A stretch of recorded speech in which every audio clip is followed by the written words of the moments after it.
Bonjour et bienvenue dans la suggestion cinéphile de l'Odyssée,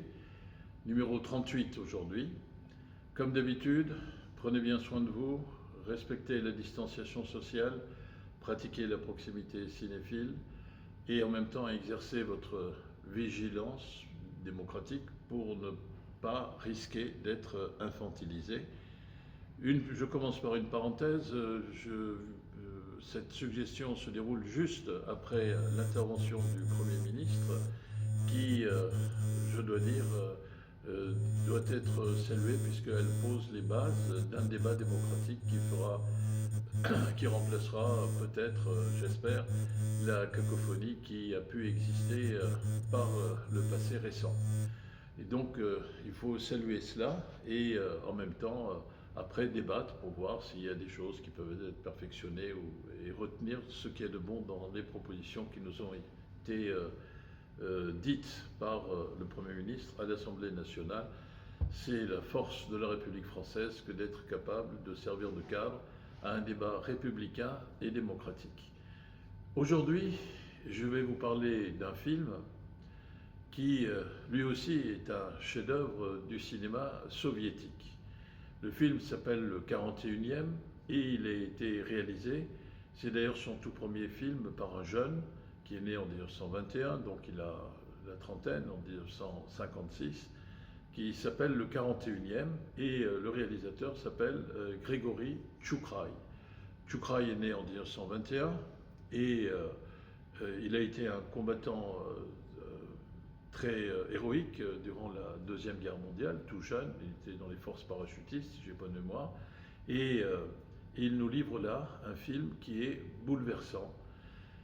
Ce film s'inscrit d'une part dans le contexte de la déstalinisation. 1956, c'est aussi l'année du 20e congrès, dit de la déstalinisation, qui sera suivi par la suite par ce qu'on a appelé le dégel. En réalité, dès la mort de Staline, en mars 1953, dès 1954, donc un an après, eh bien, on est en train de, à l'intérieur du pouvoir soviétique, de desserrer les boulons de la chape de plomb jdanoviste, du réalisme socialiste dans le domaine de la culture, qui avait été imposée à partir de 1934 et qui faisait que dans les films, comme dans les autres œuvres, eh bien, les personnages principaux devaient être des archétypes de l'héroïsme tel que pouvait le concevoir le stalinisme et sa vision stakhanoviste du monde, où il fallait imposer de force des modèles qui faisaient que la vie humaine devait être sacrifiée aux impératifs du redressement économique tel qu'il était conçu et mené par le criminel pouvoir stalinien, il faut bien le dire. Alors, c'est au fond le premier film du printemps soviétique qui commence à partir de 1956 et dont une autre œuvre formidable réalisée une année après, en 1957, s'appelle Quand passent les cigognes, dont j'ai déjà eu l'occasion de parler. Tchoukrai fera encore quelques films, et notamment il fera, après le 41e,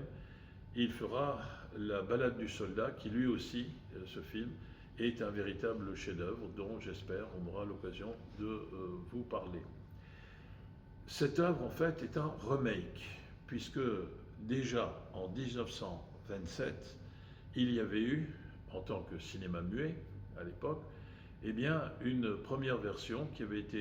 s'appelait le 41e aussi, et qui avait été réalisée par Jacob Protozanov, qui était un réalisateur expérimenté. C'est lui qui a fait le film qui est considéré comme le dernier film de l'époque tsariste, Le Père Serge, en 1917, et par certains historiens, il est aussi considéré comme le premier film de l'époque de la Révolution soviétique, puisqu'il sort après la Révolution de février et après la Révolution d'octobre sur les écrans soviétiques en 1917 et puis ensuite 18. Jacob Protozanov est un vieux de la vieille en quelque sorte. Il a fait ses heures de gloire, il les a connues déjà à l'époque du tsarisme. Il va faire un ou deux films à l'époque soviétique, à Elita, et puis le 41e notamment. Et puis après, il va partir en exil, et puis après, il va revenir. Donc c'est un réalisateur qui, lui, est avant tout porté par le souci de mettre la dimension humaine dans ce qu'elle peut avoir de paradoxal en avant. Le film est l'adaptation d'une nouvelle qui a été écrite en 1924 par un écrivain qui s'appelle Boris Levreniev. Et donc Tchoukrai récupère à la fois le film. Tchoukrai travaille à l'époque en 1956 pour Mosfilm, les grands studios de Moscou, et il va donc s'inspirer et de la nouvelle et du film de Protozanov, le 41e, la première version du film. C'est l'histoire qui se déroule durant la guerre civile dans la Russie soviétique, dans un désert du Turkménistan. Eh bien, les rouges, si vous voulez, se battent contre les blancs et ils arrivent à faire un prisonnier. Et puis ensuite, ce prisonnier, pendant qu'il est transféré avec le groupe, du désert, il passe sur la mer d'Aral, et puis là, il y a une tempête qui fait que le prisonnier, l'officier blanc qui est fait prisonnier, un jeune, élégant, très beau en même temps, va échapper à un naufrage de l'embarcation en compagnie d'une jeune femme qui est, on dirait aujourd'hui, une sniper, qui a déjà à son actif 40 blancs, parce qu'elle est une tireuse d'élite, en quelque sorte, et ils vont se retrouver tous les deux, isolés, confinés, sur une toute petite île de la mer Aral, à ciel libre, mais dans un état de confinement. Et évidemment, pendant des semaines et des semaines, ils seront ensemble, et l'inévitable, si vous voulez, le destin, en quelque sorte, va se produire, produire ses effets, et il va y avoir une passion amoureuse qui va naître entre les deux, jusqu'au moment où, au loin, des semaines après, apparaît une voile. Et vous comprendrez déjà dans le titre, je sais, parfois on me reproche de parler de la fin, mais la fin, là, n'est pas tellement importante, elle est tragique, mais c'est plutôt tout ce qui va conduire à cette fin, qui est vraiment intéressant et formidablement attractif et passionnant dans ce film. Car, évidemment, toute passion est dévoreuse et a tendance à s'approprier l'être aimé et ne veut pas perdre l'être aimé. Et si on risque de perdre l'être aimé, ben, il y a une solution tragique qui apparaît. Alors ce film a été tourné avec un procédé nouveau en 1956 qui s'appelle le soft color, expérimenté par les studios de Mosfilm. Donc c'est un film en couleur, alors que La balade du soldat, qui sera tournée 3 années après, était en noir et blanc. Là, c'est un film en couleur, avec une couleur de tendance sépia, des rouges sont particulièrement rouges, enfin bref, c'est l'équivalent soviétique du fameux Technicolor qui était utilisé dans les studios hollywoodiens de l'autre côté de l'Atlantique. Il y a un directeur de la photo qui est extraordinaire, qui travaillera aussi avec Kalatazov, qui travaillera aussi sur La balade du soldat, qui s'appelle Roussetsky. Et donc, sur le plan esthétique, ce film est un véritable chef-d'œuvre.